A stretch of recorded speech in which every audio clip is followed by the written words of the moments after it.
মাননীয় স্পিকার, এটা অশোভন, এটা অশোভন। আমি যদি কথা নাই বলতে পারলাম, এটাই যদি ডেমোক্রেসি হয়। উত্তর দেন মাননীয় আমি কি শুনতাম, কেউ তো শুনছেন।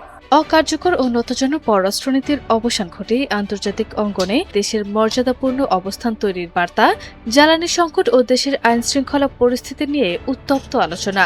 এসবের মধ্যে দিয়ে শুরু হয়েছে ত্রয়োদশ জাতীয় সংসদের তৃতীয় অধিবেশন।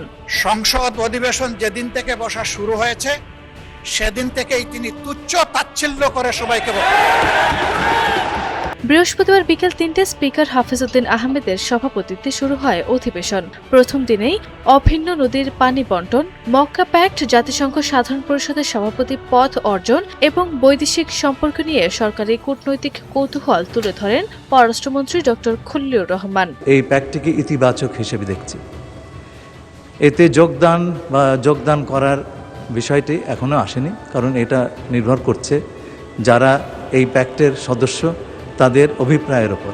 অন্যদিকে দেশের উন্নয়ন প্রকল্প পূর্ণ মূল্যায়ন ও মেগা প্রকল্পের ব্যয় কমানোর বিষয়ে পরিকল্পনা প্রতিমন্ত্রী জুনায়েদ সাকি এবং আইন শৃঙ্খলা পরিস্থিতি নিয়ে সরকারের নানা পদক্ষেপের কথা জানান স্বরাষ্ট্রমন্ত্রী সালেউদ্দিন আহমেদ।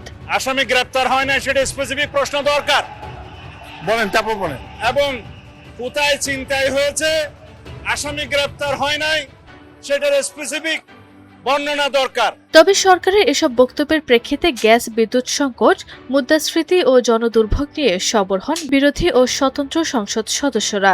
এক পর্যায়ে সংসদে শুরু হয় তীব্র হট্টগোল ও পাল্টাপাল্টি অভিযোগ। আমার বক্তব্যের সময় যদি এইভাবে কমেন্টস করা হয় তাহলে আমার এখানে দাঁড়ানোর প্রয়োজন নেই।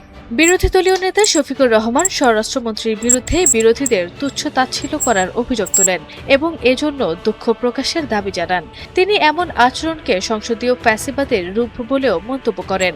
জবাবে স্পিকার বলেন, অসংসদীয় কোনো শব্দ থাকলে তা এক্সপাঞ্জ করা হবে, তবে সমস্যারে চেঁচামেচি করে অন্যকে কথা বলতে না দেওয়াও সুস্থ সংসদীয় রীতি নয়। এই পার্লামেন্টের সৌন্দর্য বিধানের জন্য উনাকে দুঃখ প্রকাশ করতে হবে এবং উনার বক্তব্য সংসদের এই কার্যপ্রণালী থেকে এক্সপাঞ্জ করতে হবে।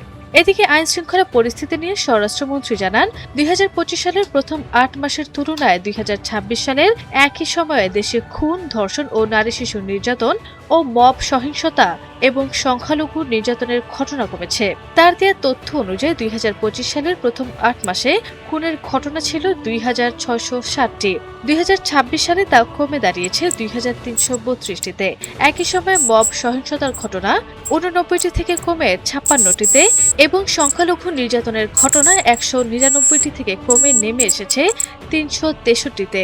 কোথায় ছিনতাই হয়েছে, আসামি গ্রেপ্তার হয় নাই সেটার স্পেসিফিক বর্ণনা দরকার। পুলিশ বিভাগে দুর্নীতি প্রতিরোধে জিরো টলারেন্সের নীতির কথা জানান স্বরাষ্ট্রমন্ত্রী। তিনি বলেন, অপকর্মে জড়িত পুলিশ সদস্যদের চাকরিচ্যুতর পাশাপাশি ফৌজদারি বিচারের মুখোমুখি করা হচ্ছে। পাশাপাশি ট্রাফিক জরিমানা, জিডি ও পুলিশ ক্লিয়ারেন্স, ডিজিটাল এবং বডি অন ক্যামেরার ব্যবহার বাড়ানোর উদ্যোগ নেওয়া হয়েছে। আমাদের এখানে প্রশ্ন যেমন স্পেসিফিক করতে হয়, এই সংসদে সম্পূরক প্রশ্নও একই রকম করতে হবে।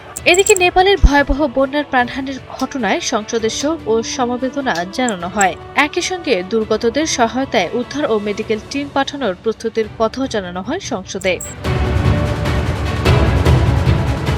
আরবি ইসলাম হিমু, এনটিভি অনলাইন।